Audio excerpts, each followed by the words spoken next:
오라 우리가 굽혀 경배하며 우리를 지으신 여호와 앞에 무릎을 꿇자. 그는 우리의 하나님이시요 우리는 그가 기르시는 백성이며 그의 손이 돌보시는 양이기 때문이라. 너희가 오늘 그 음성을 듣거든 너희 마음을 완악하게 하지 말지어다. 아멘.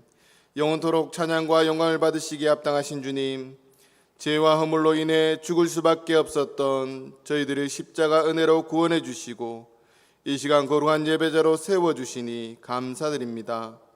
예수 그리스도밖에는 아무런 소망이 없음을 기억하고 오직 보혈의 능력만 의지하고 하나님께로 나아갑니다.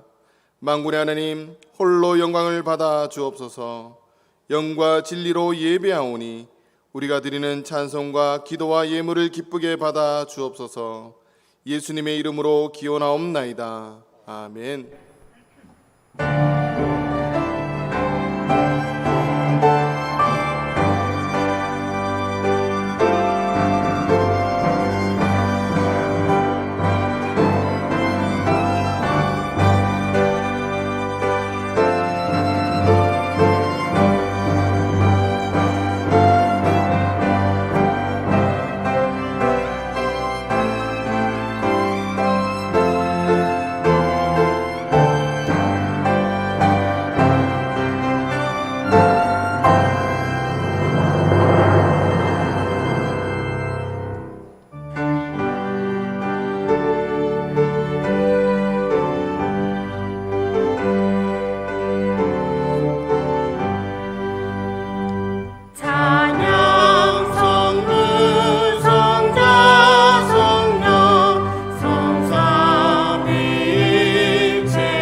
성시교독은 시편 24편입니다. 문들아 너희 머리를 들지어다. 영원한 문들아 들릴지어다. 영광의 왕이 들어가시리로다.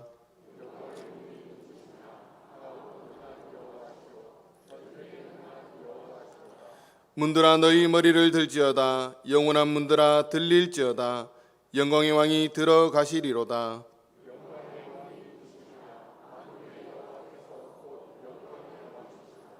아멘. 나는 전능하신 아버지 하나님 천지의 창조주를 믿습니다. 나는 그의 유일하신 아들 우리 주 예수 그리스도를 믿습니다. 그는 성령으로 잉태되어 동정녀 마리에게서 나시고 본디오 빌라도에게 고난을 받아 십자가에 못 박혀 죽으시고 장사된 지 사흘 만에 죽은 자 가운데서 다시 살아나셨으며 하늘에 오르시어 전능하신 아버지 하나님 우편에 앉아 계시다가 거기로부터 살아있는 자와 죽은 자를 심판하러 오십니다.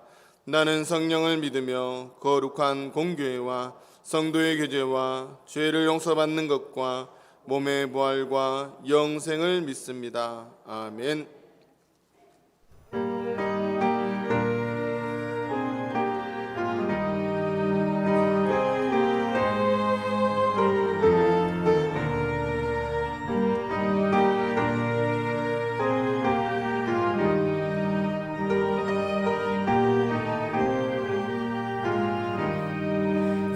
사랑하는 주님 앞에 형제자매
사랑하는 하나님 아버지, 저희를 자녀 삼아 주시고 저희의 아버지가 되셔서 기도를 통해 하나님 앞에 나아갈 수 있게 하시니 감사드립니다.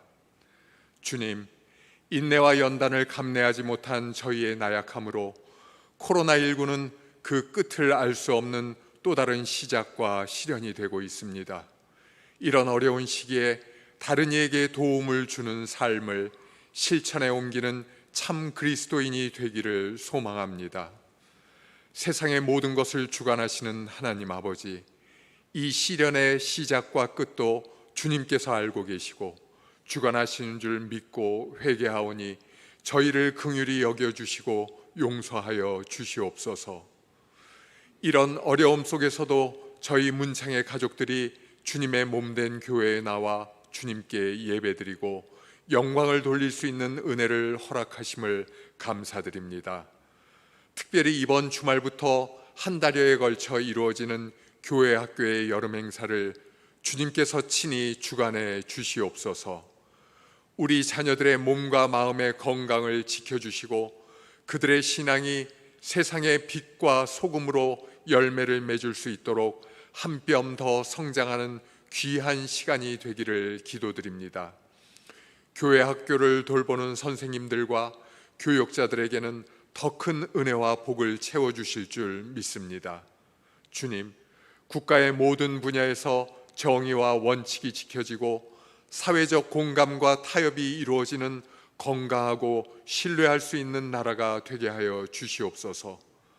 때로는 삶의 무게와 어려움이 더해질 수 있지만 살아 숨쉬는 것으로부터 모든 일상에 감사할 줄 아는 주님의 자녀가 되게 하여 주시옵소서. 주님, 지난주에 사별의 아픔을 겪은 가정들이 있습니다. 헤아릴 수 없는 아픔을 주님께서 감싸주시고 문창의 가족 모두가 내일처럼 위로하고 함께 아픔을 나누는 사랑으로 함께 하길 기도드립니다.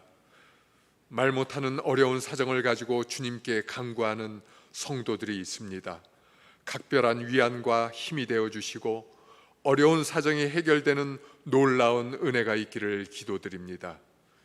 여러 가지 육체의 질병과 사고로 고통받거나 직장이 멈춰버린 성도에게는 회복의 역사가 일어나도록 해 주시옵소서. 취업과 학업의 문제로 어려움을 안고 있는 청년들에게는 그들의 노력에 주님의 능력을 더하셔서 진로가 열리는 은혜가 있기를 기도드립니다. 멀리서 귀한 목사님이 오셔서 그리스도인의 성품이라는 주님의 귀한 말씀을 전해주십니다. 최갑도 목사님께 성령께서 함께 하셔서 영육간의 강건함을 허락해 주시옵소서. 전하시는 하나님의 말씀을 통해 저희의 마음을 변화시켜 주시고 다른 이에게 선한 영향을 미칠 수 있는 주님의 귀한 자녀가 되게 하여 주시옵소서. 주님이 주신 소명에 문창에 대한 끝없는 사랑을 더하여 애쓰시는 원로 목사님을 눈동자와 같이 지켜 주시옵소서. 두 분의 목사님과 세 분의 전도사님들에게도 성령께서 함께 하셔서 맡은 사역을 감당하기에 부족함이 없도록 붙들어 주시옵소서. 여러 가지 모습으로 교회를 섬기는 봉사자들과 귀한 찬양으로 주님께 영광을 돌리는 시온 찬양대와 합주단에 주님께서 차고 넘치는 은혜로 함께해 주시길 기도드립니다. 다시 세상에 나가 살아갈 때 예수 그리스도로 말미암아 은혜와 평강이 저희에게 늘 함께하길 바라며 우리 주 예수 그리스도의 이름으로 기도하옵나이다. 아멘.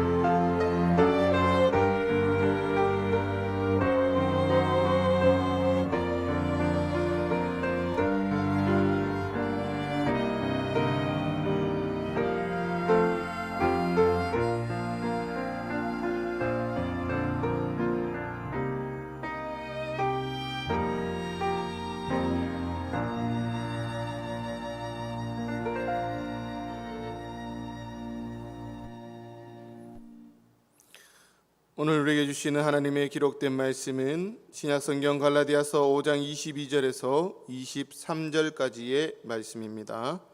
제가 가진 성경 신약성경 309면입니다.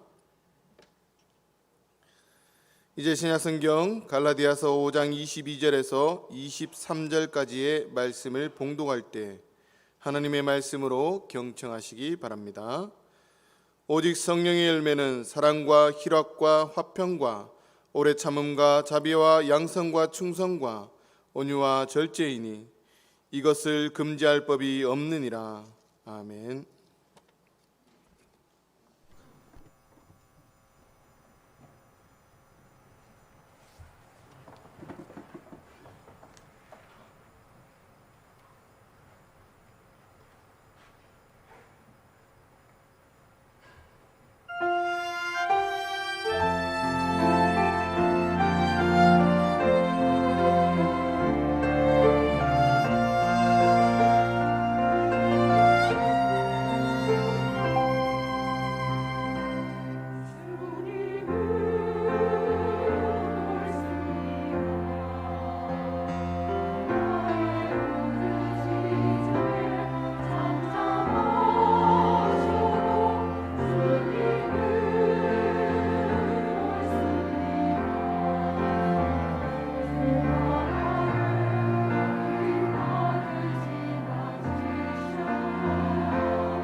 찬양대 감사합니다. 마스크 쓰고 찬양하기가 굉장히 어려운데 은혜스러운 찬양 진심으로 감사함을 드립니다. 오늘 말씀은 여러분이 잘 아는 같이 성령의 9가지 열매에 대한 말씀입니다. 오늘 이 말씀을 기독교 인문학 강의같이 제가 학교에서 강의한 내용같이 말씀을 나눌 것입니다. 한 개인이 행복한 삶을 사는 것은 어떤 성품을 가지고 있느냐가 중요합니다. 내 자신의 행복은 단순한 내 개인의 문제가 아니고 나로 인해서 주변에 가장 가까운 사람이 함께 행복하게 살아갈 수 있기 때문입니다. 하나님께서 인간을 창조하실 때 완전한 존재가 아니고 불완전한 존재, 그래서 인간은 계속해서 만들어져 가는 존재입니다. 성경에 나타난 인물들도 마찬가지입니다.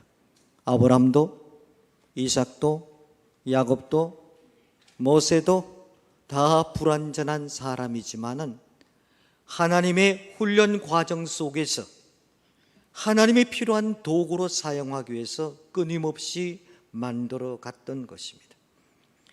오늘 여러분들이 이 예배에 참여한 것도 하나님 보시기에 아름다운 존재로 만들어 가기 위해서 오늘 이 예배에 참여한 것입니다. 인문학이라는 것은 인간에게 던지는 가장 기본적인 질문에 대한 물음이 인문학에 나타나고 있습니다. 일반적인 인문학이 아니고 기독교의 인문학인 것입니다. 인간의 근본적인 물음인 것입니다. 나는 누구인가? 내가 이 세상에 태어난 존재 이유가 뭘까? 나는 어디서 왔을까? 나라는 존재는 우연한 존재인가? 아니면 필요로 해서 이 땅에 존재하는 것인가? 여러 가지 질문에 대한 물음을 성경에서 우리가 해답을 얻고자 하는 것입니다. 또 한 가지는 기독교 인문학에서 가장 중요한 것은 분명히 이 땅에서 어떻게 살아야 되느냐 하는 문제에 대한 관심을 우리에게 던져주는 것입니다. 결과는 내가 어떻게 살아야 될 것인가? 얼마나 오래 살았느냐보다 중요한 것은 이 땅에 내가 어떻게 살았느냐가 중요한 것입니다. 내가 얼마나 가지고 있느냐가 중요한 것보다도 내가 가지고 있는 것을 어떻게 하나님 앞에 쓰고 있느냐가 중요한 것입니다. 나의 달란트, 때로는 내 지식, 내 가진 물질, 나의 모든 것을 통해서 나는 이 땅의 하나님의 자녀로서 어떻게 내가 살아야 될 것인가?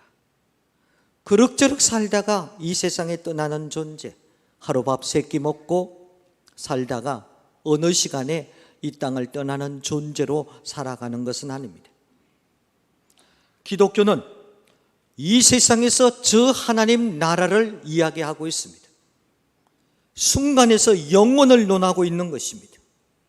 이 땅에서 천국을 말하고 있는 것이 기독교인 것입니다. 우리의 모든 삶의 가치는 단순한 이 세상의 것만 아닙니다. 저 하나님 나라의 모든 것을 생각하면서 살아가는 존재인 것입니다. 잘 살았다, 잘 죽었다라는 것은 뗄 수 없는 관계입니다.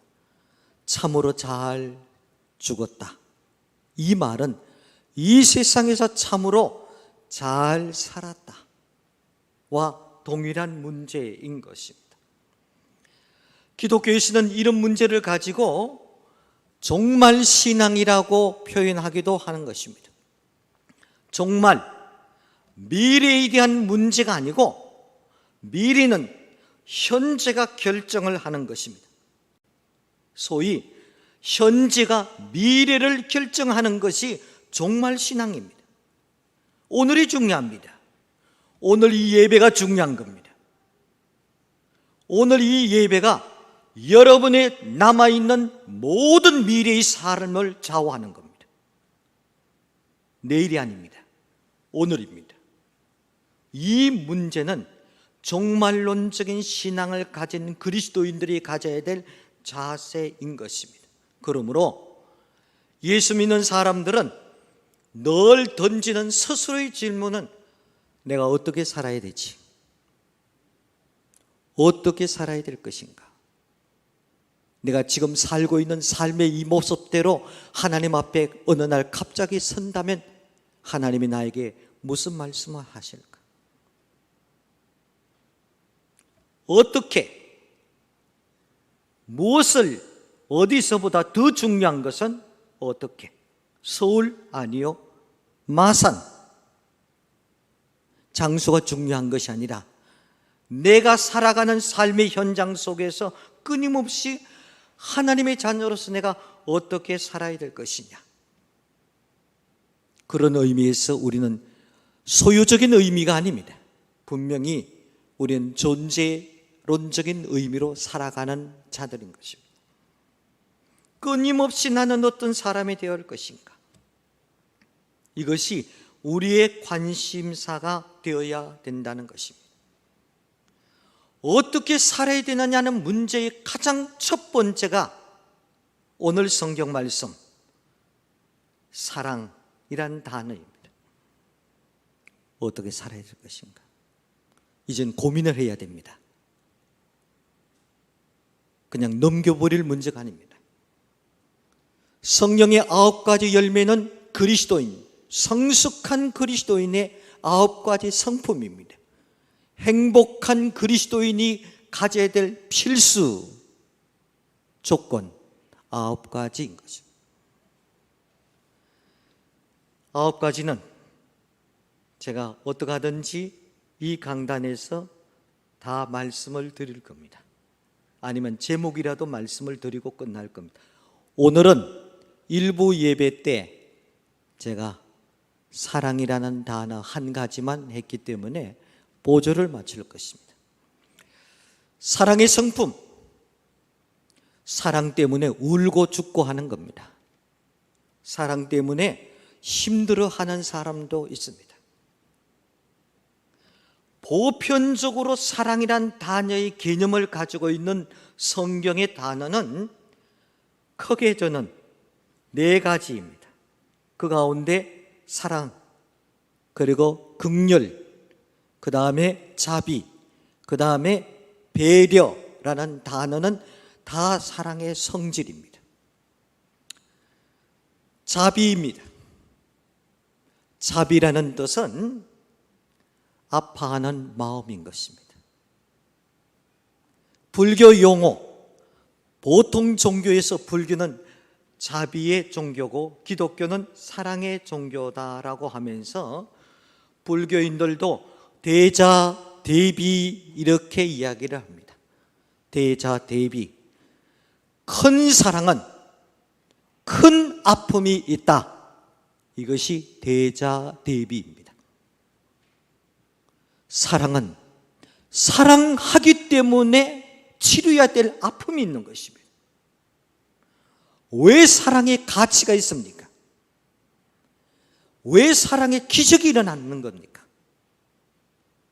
내가 너를 사랑하기 때문에 내가 감당해야 될 아픔이 있는 것입니다. 자녀를 사랑하기 때문에 부모들은 아파하는 것입니다. 어느 시인은 부모님들의 마음을 열어보면 다 수초로 변했다. 까맣게 타버렸다. 한 생명에 대한 사랑을 위해서 아파하는 마음인 것입니다. 이것이 자비인 것입니다. 그래서 우리가 기도할 때 자비로우신 하나님 아버지라고 기도할 때도 있습니다.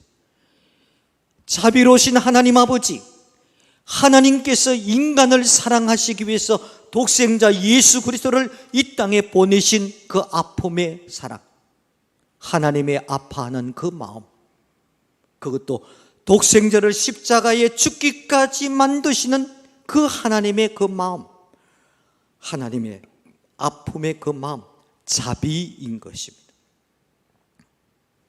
두 번째는 긍휼이라는 단어입니다. 불쌍히 여긴다라는 의미가 포함되어 있는 것입니다. 긍휼하심 많으신 하나님 아버지, 우리를 늘 불쌍히 여겨주는 겁니다. 불쌍히 여긴다라는 말은 더 적극적으로 저 사람의 아픔을 나의 아픔으로 느끼면서 결단하는 것입니다. 저 사람이 괴로워하는 것, 저 사람이 힘들어하는 것, 너무 어렵게 고통당하는 것, 저 사람의 문제만 아니고 저 사람의 아픔이 내가 나의 아픔으로 느껴주는 긍휼히 여기는 그 마음인 것입니다. 불쌍히 여긴다 하는 그 마음인 것입니다. 그냥 지나치지 않습니다.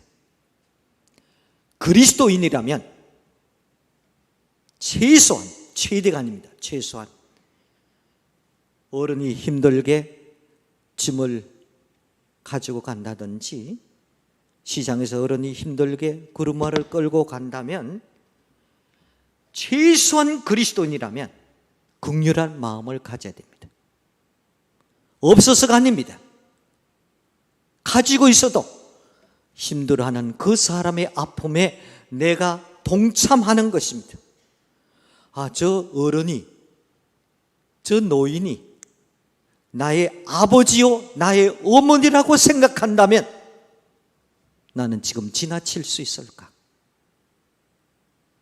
저분이 나의 부모라면, 어른이 힘들게 지금 땀을 흘리고 폐지를 줍고 끌고 가는 구루마를 내가 그냥 서쳐갈 수 있을까? 어른, 제가 도와드릴까요? 조금 밀어드릴까요? 왜? 저분의 힘든 아픔에 나도 함께 동참하는 것이 긍휼일 것입니다. 배려라는 단어입니다. 기독교인의 미덕은 배려가 빠지면 독선이 됩니다. 또 하나의 아주 무서운 개인주의가 되는 것입니다. 배려는 내 고난을 포기하고 저 사람을 위해서 내 고난을 양보하는 것입니다. 안 해도 돼요. 해주지 않아도 돼요. 그러나 내가 누리는 고난을 포기해버리고 저분을 위해서 내가 도와준다든지 시간을 내어준다든지 뭐 어떤 일을 하든지 도와주는 것입니다. 먼저 하세요. 아, 괜찮습니다. 아, 먼저 하세요. 괜찮습니다. 작은 배려하는 마음. 내가 먼저 갈 수 있어요. 그러나 가는 내 고난을 포기하고 먼저 가시죠. 저도 운전을 합니다. 운전하시는 분들, 성격에 따라 운전하시는 분들이 잘못하면 입이 더러워지는 겁니다. 자기보다 앞질러 가면요 항상 욕해. 아니, 교회당 가는데, 지금 예배 보러 가는데도 입에 쌍소리가 나와. 에이씨, 먼저 가시라. 수채, 요 사이는 썬팅이 검어서 잘 안 보이지만은 좀 하얀 차는 먼저 가시라고. 그럼 그쪽 가시라고. 그거는요 몇 초 아니에요. 몇 초. 얼마든지 내가 먼저 갈 수 있어요. 내 고난을 포기하고 가세요. 이게 배려예요. 이게 사랑이에요. 지난번에 제가 말씀드렸죠. 깊은 영성은 저분이 영성이 있다. 예수를 몇십 년 믿어도 영성이 높다 낮다는 차이가 있습니다. 영적인 권위가 있다고 말하는 사람은 두 가지입니다. 절제 그리고 배려, 두 단어가 그의 영성을 좌우하는 겁니다. 절제할 수 있는 사람, 그리고 배려할 수 있는 사람. 그래서 우리가 교회에 나와서 참 저분이 은혜스럽다고, 저분의 말씀 한마디가 굉장히 권위가 있다고. 권위는 양어깨에 있는 것이 아니고 절제와 배려 가진 사람에게 나타나는 영적인 힘인 것입니다. 그런 높은 것이 배려한다라는 단어인 것입니다. 사랑입니다. 다 사랑의 성질이지만은 오늘 성령의 9가지 열매, 그리스도인의 성품의 첫 번째가 사랑이요, 두 번째가 실학입니다. 기쁨입니다. 사랑이 뭐냐? 여러분이 혼돈하지 마시기 바랍니다. 러브와 라이크는 정반대 언어입니다. 좋아한다는 것은 철저하게 자기중심입니다. 아무리 친한 친구라도 나를 좋아하지 않는다면 팩 돌아선다니까. 무슨 단어인지 잘 이해가 안 갔습니까? 설명을 할게요. 찬양대 질문입니다. 고양이가 쥐를 좋아합니까? 사랑합니까? 좋아하죠? 아니요 한 사람이 없죠? 고양이는 쥐를 좋아하지요? 사랑하는 것이 아니에요. 왜 좋아하죠? 잡아먹기 위해서. 고양이는 쥐를 좋아합니다. 왜? 잡아먹기 위해서. 좋아한다는 라이크는요, 철저하게 자기중심이에요. 러브는, 사랑은 늘 너 중심입니다. 내가 베푼 것을 향해서 저 사람이 기뻐하고 저 사람이 만족하고 힘을 얻고 하면요, 야, 하나님이 나를 이 땅에 오늘 하루 존재하게 만든 이유가 이런 데 있구나. 아까 말씀드린 대로 내가 작은 배려를 했는데 어떤 분이 감사합니다, 아이고 감사합니다 하면요, 오늘 하루 나의 생명을 연장시켜 주신 하나님의 이유가 뭘까? 나에게 이렇게 저 사람에게 베푸는 사랑을 하라고 나에게 오늘 하루를 연장시켜 주셨구나.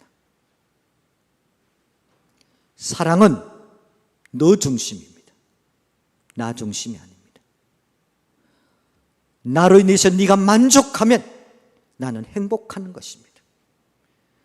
내가 누리고 내 소유요, 내가 많이 있고 나에게 잘해주고, 그게 아니에요. 오늘 이 성경 말씀 사랑입니다. 라이크가 아닙니다. 왜 교회가 때로는 힘드는가? 받기만 하는 거예요. 이건 라이크예요. 좋아하는 거예요. 좋아하는 것은 언제든지 틀어질 수 있습니다. 순간적으로 틀어질 수 있습니다. 3명이 갑니다. 둘이만 이야기를 합니다. 한 명은 아무리 친한 친구라도 나 먼저 집에 갈 거야 아까 팩 떨어진, 그 다음날 학교 가더라 말도 하지 않아. 친한 친구라도 자기중심이. 그런 의미에서 오늘 이 사랑이란 단어는요, 한마디로 저를 따라 해 주시겠습니까? 있는 그대로 받아들인다. 이게 사랑이에요. 있는 그대로를 받아들이는 것입니다. 어떤 사랑은 조건이 있기 때문에 내가 하는 게 아닙니다. 조건을 따지지 않습니다. 있는 그대로 받아준다. 사랑 단어는 관계성입니다. 나와 너의 관계입니다. 짝사랑이 아닙니다. 혼자 좋아하는 게 나와 너의 관계인 것입니다. 나를 어떻게 생각하느냐, 따라서 너를 이해할 수가 있습니다. 그런 의미에서 사랑 가운데서 가장 먼저 중요한 것은 너 하기 전에 나를 사랑할 줄 알아야 됩니다. 자신을 있는 그대로 받아들이는 자만이 자존감을 가진 사람입니다. 자존감이 없으면 자기를 비하시킵니다. 집사님, 내년도는 찬양대 좀 하죠. 아이, 뭐 나는 하지도 못해요. 아이고, 전혀 못해요. 근데 친목회 같은 데 가서 노래 시키면요, 와, 완전 한 가닥 쫙 뽑더라고요. 너무너무 잘하는 거예요. 매사 교사 좀 하시죠. 아, 난 가르치지 못해요. 자기 있는 그대로 받아들이지 못하는 사람은, 자존감이 상실된 사람은요, 자기 비하, 자기 학대, 열등감, 늘 경쟁 속에 살아가는 것입니다. 이제부터는요, 나를 좀 사랑하시기 바랍니다. 왜? 나를 사랑하는 사람만이 남을 존중할 수 있기 때문입니다. 사장님 계십니까? 여기 경영인 강장남 사장님이시죠? 직원들 보세요. 책임자들 보세요. 진정으로 나를 사랑하는 자존감이 있는, 소위 자존중감, 자신이 사랑받을 만한 존재인 것을 인정하는 사람만이 남을 존중할 수가 있습니다. 나를 사랑하는 사람은요, 아내를 존중히 여깁니다. 나를 사랑하는 사람만이 남편을 존중히 여기는 이유는, 나라는 존재와 너라는 존재는 상품이 아닙니다. 난 작품입니다. 누구의 작품입니까? 하나님의 작품입니다. 창조 이후에 나라는 존재는 한 명입니다. 하나님이 나를 만드셨습니다. 나는 하나님의 작품이다. 나의 사인은 하나님이 사인되어 있는 존재입니다.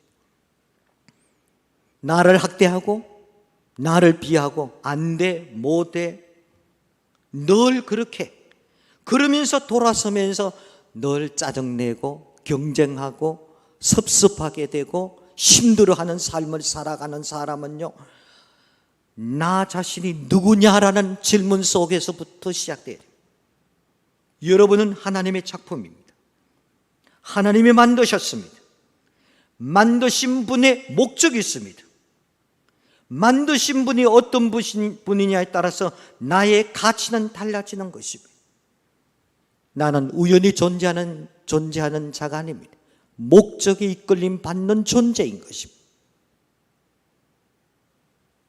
그만큼 나를 사랑해야 됩니다. 좀 모자라도 나를 사랑해야 되는 것입니다. 그래야지 너를 존중히 여길 수가 있습니다. 어른을 존중히 여길 수도 있고요, 아이를 존중히 여길 수 있고요, 누구든지 존중히 여길 수가 있는 것입니다. 오늘부터 여러분들은 나 자신을 있는 그대로 받아들여야 되겠다라는 자세를 가져야 됩니다. 그러기 위해서는 하나님의 눈으로 자신을 바라봐야 되는 것입니다. 내 환경으로 나를 바라보지 마시기 바랍니다. 내 과거에 어려웠던 환경, 힘들었던 환경으로 내 인생을 바라보면 평생도록 상처 속에 가는, 그 상처가 나로 인해서 끝나는 것이 아니라 나도 모르는 사이에 말씨라든지 행동이라든지 그것이 나의 가장 가까운 가족에게 상처를 주고 있는 것입니다. 이사야 43장 4절 말씀에 내 눈에 보배롭고 존귀하며 내가 너를 사랑하였은즉 이라고 말합니다. 하나님 눈에 우리는 보배롭고 존귀한 존재입니다. 하나님이 나를 사랑하셨다는 겁니다. 이제부터 나라는 존재, 하나님의 눈으로 나를 바라보고 인생을 적극적으로 사랑해야 됩니다. 나만이 갖고 있는 장점을 찾아내야 되는 것입니다. 그리고 그 장점을 키워나가야 되는 것입니다. 자신에게 긍정적인 기대감을 가져야 됩니다. 왜? 하나님이 나를 이 땅에 두신 목적이 뭘까? 오늘 이 자리에 연세 많이 드신 어르신들요, 아버지, 어머니, 한번 이렇게 생각해야 됩니다. 지금 이 시간에 중환자실에서 30대, 40대가 세상을 떠납니다. 그런데 나는 지금 80이요, 90. 왜? 내가 오래 살았는데 빨리 하나님 왜 안 불러가느냐, 이렇게 외칠 문제가 아닙니다. 하나님께서 나를 이렇게 오래 살게 하는 하나님의 뜻이 뭘까? 내가 오늘 하나님이 기뻐하는 일이 무엇을 해야 될 것인가? 어느 날 갑자기 하나님 나라의 하나님 앞에 섰을 때, 하나님, 당신이 나에게 준 시간을 내가 이렇게 썼습니다. 당신이 나에게 준 물질과 재능과 지식과 모든 것을 하나님 이렇게 썼습니다. 당신이 나에게 맡겨준 생명, 자식을 이렇게 내가 기도로 키웠습니다. 자식은 내 것이 아닙니다. 하나님께 나에게 맡겨준 일인 것입니다. 그래서 우린 청지기인 것입니다. 오늘 나를 사랑해야 된다. 그러면서 남을 사랑해야 된다는 것입니다. 아내를 있는 그대로 받아주세요. 남편을 있는 그대로 좀 받아주시라고요.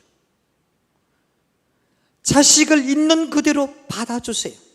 조금만 기다리세요. 하나님의 뜻이 있다니까요. 때가 있어요. 가장 정확한 때가 있는 거예요. 있는 그대로 받아들이지 못해서 사는 동안 지옥 같은 삶을 사는 사람도 있습니다. 장점도 받아주세요. 단점도 받아주세요. 이것이 아가페라는 말입니다. 성경이 이야기하고 있는 사랑은 뭐냐? 아가페적인 사랑입니다. 하나님이 나를 사랑할 때 나의 조건 따지 사랑했습니까? 그러면 오늘 우리가 구원받을 자 아무도 없어요. 하나님 어떤 커트라인을 만들어 놓고 너는 들어와도 돼, 너는 안 돼. 아니요. 있는 그대로를 받아줬습니다. 예수님 보세요. 가늠한 여인도 받아줬습니다. 최소한 예수님께서는 본질과 실존을 나누신 분입니다. 지금 현재 이 가늠한 여인은 죄를 지었지만, 그러나 죄 지을 수밖에 없는 연약한 인간의 본질을 보시고 그에게 다시 한번 기회를 준 겁니다. 세리 마태를 보세요. 예수님께서 제자를 선택했을 때 현재의 마태를 본 것이 아니라 이 마태를 통해서 하나님 나라의 일꾼이 된다는 미래의 가능성을 그 사람을 통해서 보고 있었던 것입니다. 왜 우리는 자녀들에게 가능성을 못 봅니까? 공부한다고요? A뿔이라고요? D학점이라고요? 아니요. 그거로 성패가 나지 않습니다. 극단적으로 어머니, 아버지, 저도 부모입니다. 자식을 잘 되기 위해서 부모님들이 기도하지만 때로는 많은 경우 자신을 망친 것도 부모님입니다. 왜? 있는 그대로 수용하고 사랑하고 받아주지 못했기 때문에. 저는 7남매 중에 막내입니다. 아들 5, 딸 2입니다. 지금 제일 큰 누님이 93세, 형님이 91세, 다 생존하십니다. 7남매가 다 생존합니다. 교회에서 장로님으로서, 목사삼으로서, 권사로서 충성합니다. 제가 막내로 태어날 때는 우리 어머니가 42의 나를 낳았습니다. 초등학교 들어갔을 때 부모님 데려오시지 할머니 말고 부모님 데려오라는 거예요. 옛날에는 50에서 60 사이 다 돌아가셨잖아요. 그러니까 50대에서 아이를 데려가니까 할머니 말고 부모님 데려오시라고. 막내는 모순이 많아요. 약한 것이 많아요.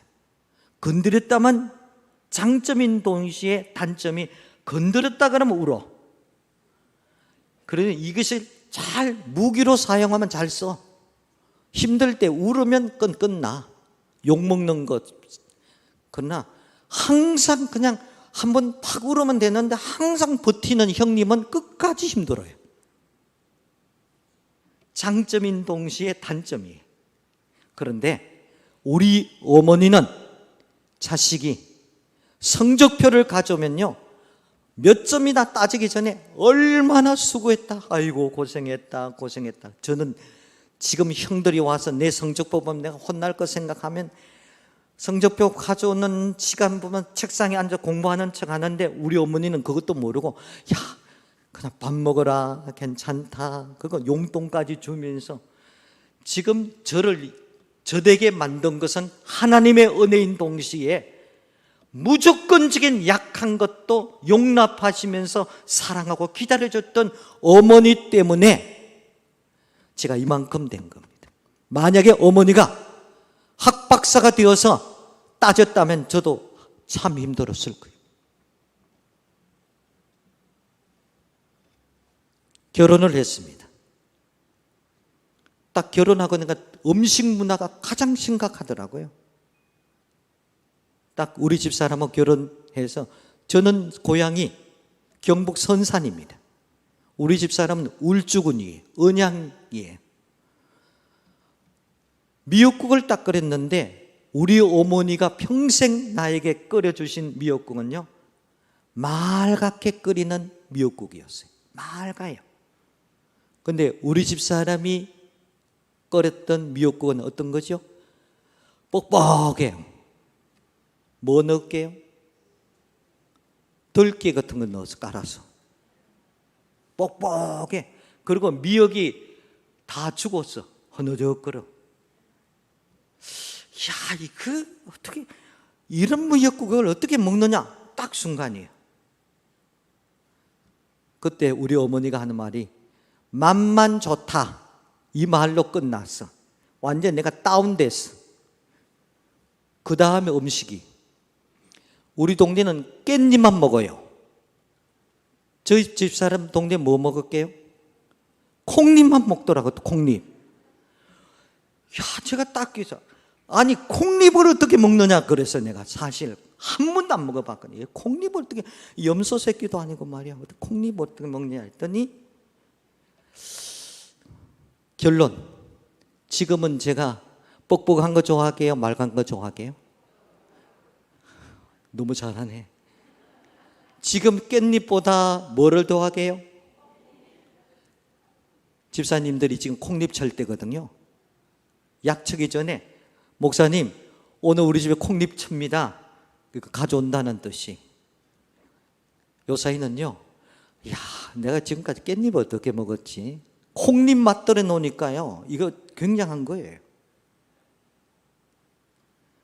틀린 거와 다른 것을 우리는요, 어릴 때부터 교육을 못 받았어요. 경상도 사람들의 무서운 단어, 택도 없는 소리 하지 마.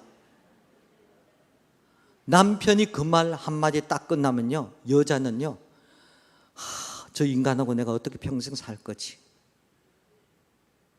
택도 없는 이 말은요, 들어갈 구멍도 없는 거예요. 왜 그렇습니까? 뻑뻑한 거와 맑은 것은 틀린 것이 아니에요. 다른 거예요. 깻잎과 콩잎은 틀린 것이 아니에요. 다른 거예요. 우리는 틀린 거와 다른 것을 구분을 해야 됩니다. 남편이 식사할 때 쫙쫙 소리 내면요, 자기는 조용히 하게 먹으면요, 좀 틀린 거예요. 저 인간 대먹지 않게.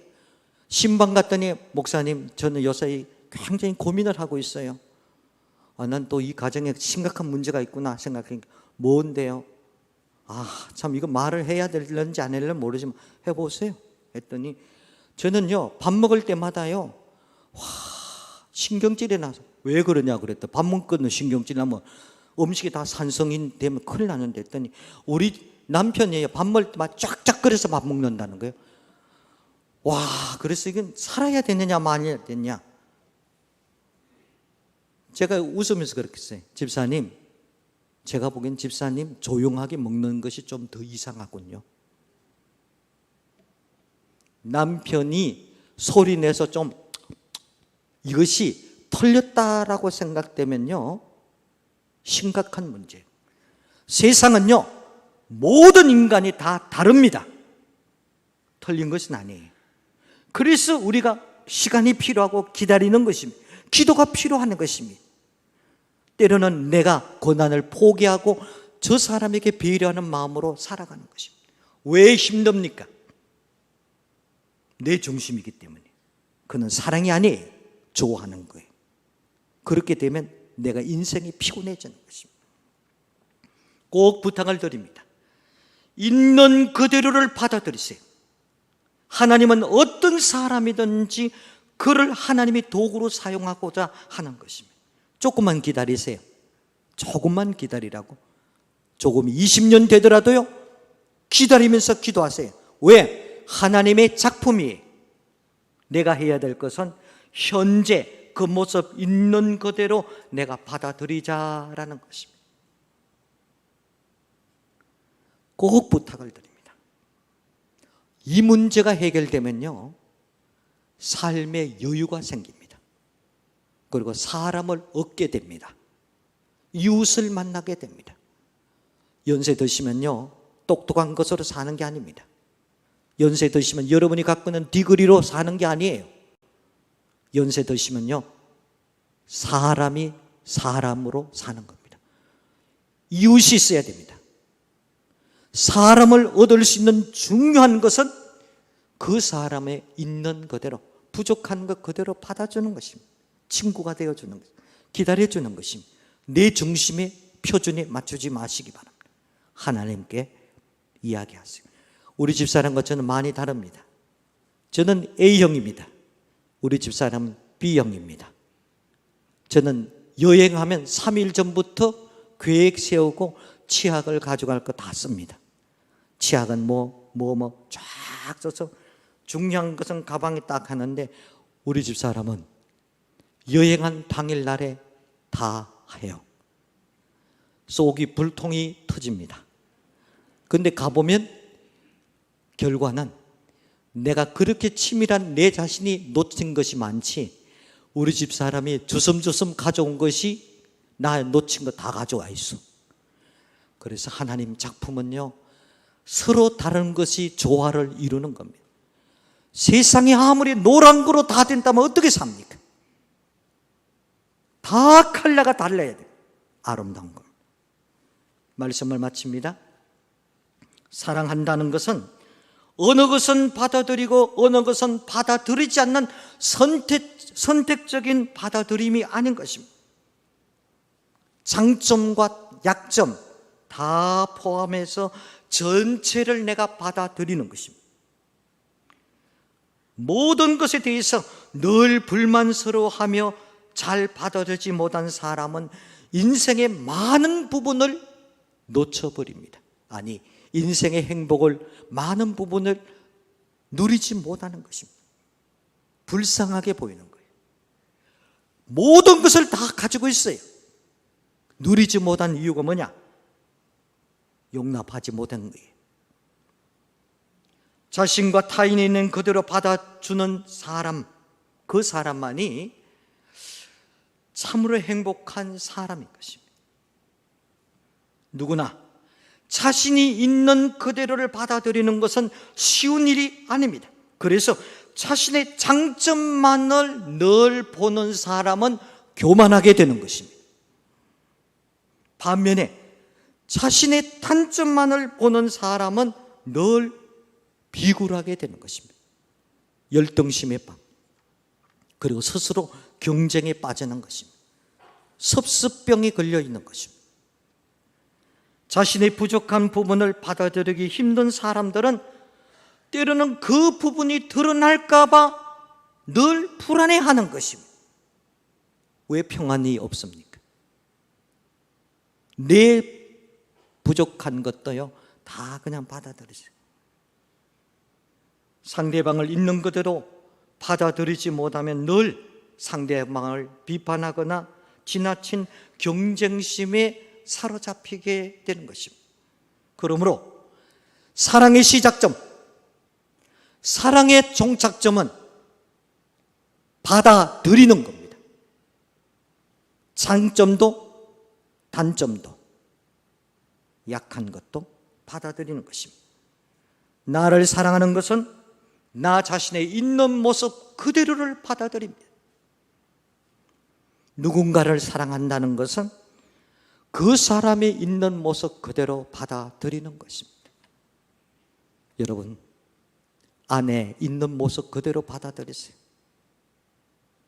남편 있는 모습 그대로 받아들이고요. 자식 좀 부족한 것 있는 그대로 받아들이면서 기다리세요. 그리고 기도하세요. 언제까지요? 주님이 하시는 그 시간이 있습니다. 여러분이 붙들고 있는 동안에는 성경은 기적이 안 일어납니다. 내가 모든 것을 주님께 맡기는 순간 기적이 일어나는 겁니다. 이 믿음을 가지고 기다리시기 바랍니다. 저를 한 번만 따라해 주시기 바랍니다. 있는 그대로 받아들이자.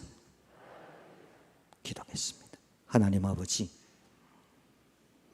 오늘 이 시간, 오늘 이 예배가 우리 남은 미래의 삶을 결정하는 줄 믿사오니 오늘 주신 말씀 있는 그대로 받아들이는 사랑의 성품 우리 모두에게 허락하여 주시고 오늘 들은 이 말씀을 일주일 동안 각자의 삶의 현장 속에서 고민하고 실천할 수 있는 성도들이 다 되게 도와주옵소서. 예수님 이름으로 기도드립니다. 아멘.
주의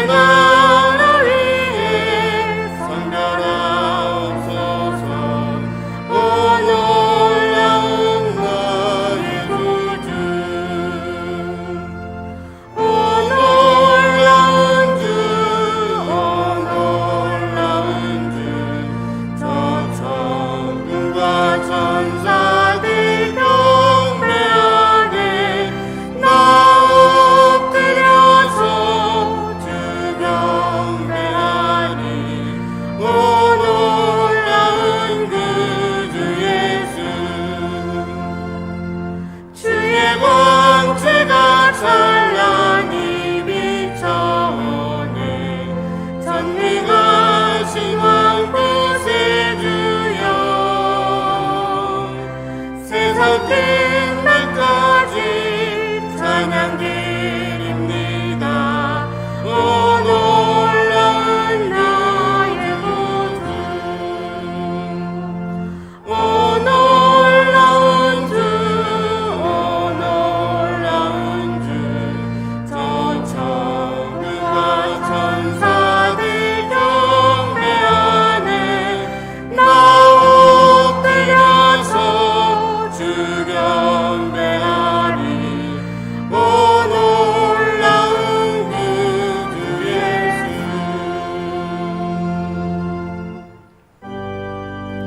나의 모아들이니 주여 받아주셔서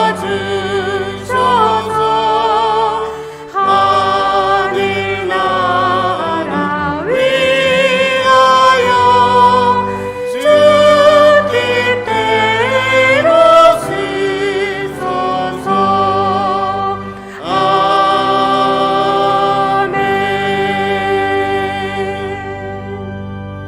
주님 감사합니다. 죄 많고 죄 많은 우리들을 불러주시고 하나님 멸하지 않고 우리를 그대로 사랑하여 주시고 또 우리를 위해서 독생자 예수 그리스도를 보내셔서 우리를 구원하신 하나님의 그 은혜를 기억하며 주님 앞에 나와 예배드립니다. 하나님, 저희가 드린 예배를 기쁘게 받아 주시옵소서. 아무 조건 없이 우리를 사랑하셨던 것처럼 우리도 우리의 이웃을 사랑할 수 있는 마음들을 허락하여 주시옵소서. 나의 잣대로 그들을 평가하고 바라보는 것이 아니라 그들을 수용하고 있는 그 모습 그대로 사랑할 수 있도록 성령님 도와주시옵소서. 주님께서 베푸신 그대로 우리도 서로 사랑하며 살아갈 수 있는 사랑의 공동체를 만들어갈 수 있는 문창교회가 될 수 있도록 도와주시옵소서. 또한 그런 마음으로 세상을 섬기며 직장을 섬기며 자녀를 사랑할 수 있도록 은혜 베풀어 주시옵소서. 그 은혜를 기억하며 귀한 예물 주님 앞에 드립니다. 하나님 받아주시고 하나님의 영광을 위해 사용되어 질 수 있도록 역사하여 주시옵소서. 감사드리며 예수님 이름으로 기도드립니다. 아멘. 자리에 앉으시겠습니다. 교회 소식입니다. 주보에 있는 교회 소식란을 참고하시기 바랍니다. 오늘은 오순절 후 7번째 주일로 지킵니다. 최업동 목사님 설교 감사드립니다. 다음 주일은 오순절 후 8번째 주일로 지키며 거제 신영교회 유종아 원로 목사님께서 말씀해 주시겠습니다. 알림입니다. 유아 유치부 교사로 안지혜 선생님을 임명합니다. 정기재직회 2부 예배 후에 본당에서 있습니다. 수예배 특송 많은 신청 부탁드리겠습니다. 주일 오후 예배는 가정예배로 드리며 순서지는 교회 입구와 홈페이지에 있습니다. 코로나19 극복을 위해서 함께 기도해 주시기 바랍니다. 교우 소식입니다. 장래 김윤순 권사님 시목해서 소천하셔서 7월 3일 발인하였습니다. 고 정윤재 성도 우리 소천하셨는데 김기순 은퇴 권사님의 남편 되십니다. 9일 금요일 날 발인 예배 드렸습니다. 위로에 감사하여 떡을 준비했습니다. 나가실 때 받아가시기 바랍니다. 유진호 장로님 가정에서 강당 꽃꽂이를 해주셨습니다. 감사합니다. 교회 연금계좌 주보를 참고해 주시고 성경 100도 운동 이기순 집사님 1동 하셔서 누적 45동입니다. 교학교 여름 행사를 위해서 기도해 주시고 특별히 이번 주 토요일 주일 유아 유치부로부터 시작이 됩니다. 위에서 많은 관심과 기도해 주시면 감사하겠습니다. 매일 기도 매일 성경 통독 진행 중에 있습니다. 함께 참여해서 은혜의 자리에서 함께 기도해 주시면 감사하겠습니다. 이 시간 강성관 장로님 나오셔서 우리 광고해 주시겠습니다.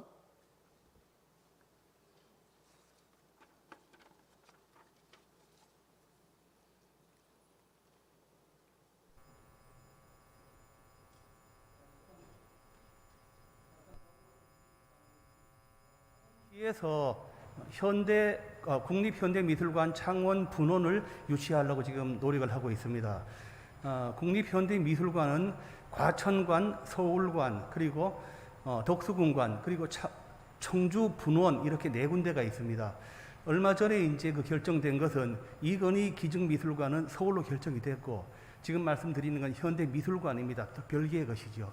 그런데 지방에 이제 한 곳을 추가를 하기 위해서 지금 모집을 하고 있는데 대구하고 창원이 가장 유력하게 지금 거론이 되고 있습니다. 그런데 창원에 유치가 되면은 건립 장소가 우리 마산만에 그 매립해 놓은 그 마산 해양 신도시 거기에 건립이 되게 됩니다. 그러면은 창원 마산은 물론이지만 우리 교회와 우리 자녀들에게도 굉장히 좋은 일이 되지 않겠나 해서 우리 당회에서 서명하는 것에 우리가 허락을 했습니다. 그래서 오늘 그리고 다음 주까지 이제 서명을 하고 있으니까 여러분들 많이 좀 동참을 해주시고, 서명할 때 주소 쓰는 날이 있는데 다 쓰지 마시고 예를 들어서 하포구 월포동 그렇게만 적으시면 됩니다. 그렇게 해서 요 3층 로비, 1층 로비에 지금 서명대가 준비되어 있으니까 우리가 많이 협조해서 좋은 결과가 나왔으면 좋겠습니다.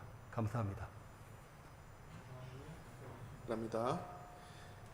그 나머지 광고는 주보를 참고하시기 바랍니다. 다 같이 일어나셔서 날 구원하신 주 감사 찬양하신 후에 최갑도 올라온 목사님께서 축도하심으로 예배를 마치도록 하겠습니다.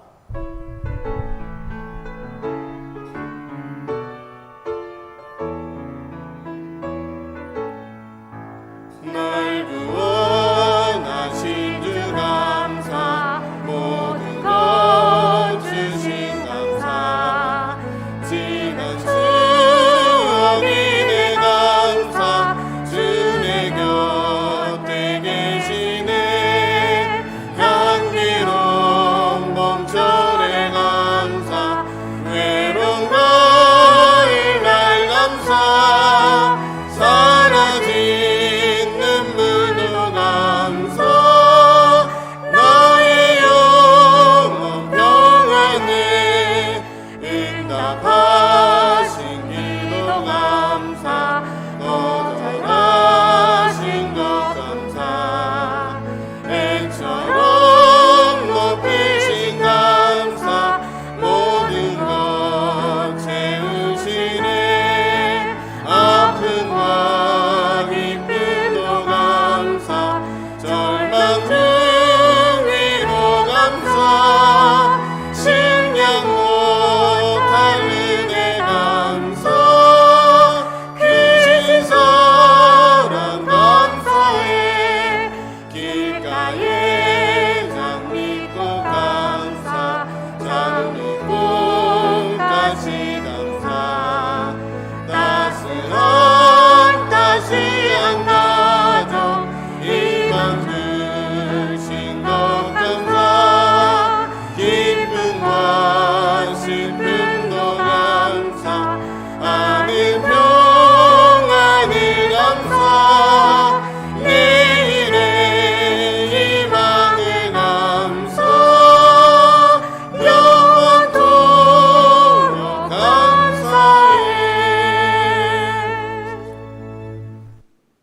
우리의 길과 진리와 생명이 되시는 우리 주 예수 그리스도의 은혜와 하나님 아버지의 그 크신 사랑하심과 성령님의 감동, 감화, 교통, 충만하심이 오늘 하나님의 전에 나와서 예배드린 하나님 백성들 머리에와 문창교회 위에와 이 나라 이민족과 이민족 교회 위에 지금으로부터 영원히 함께 하시기를 간절히 축원하옵나이다. 아멘.